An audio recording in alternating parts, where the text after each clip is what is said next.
de medo de você mudar e a outra pessoa.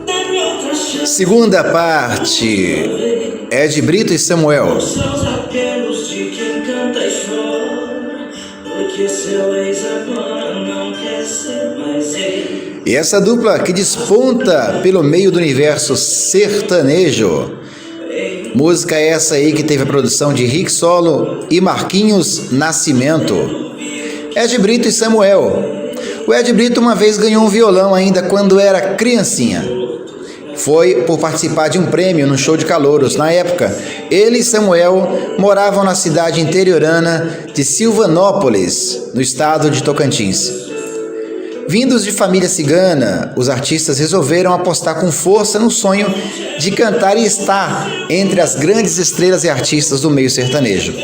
Passaram por pequenos palcos como feiras, escolas, pequenos shows, bares, barzinhos.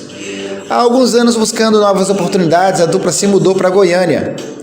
Desde então, Ed Brito e Samuel viram suas carreiras mudar de patamar, mudar de nível, o que agregou grandes participações também de outras duplas e cantores de renome da música sertaneja.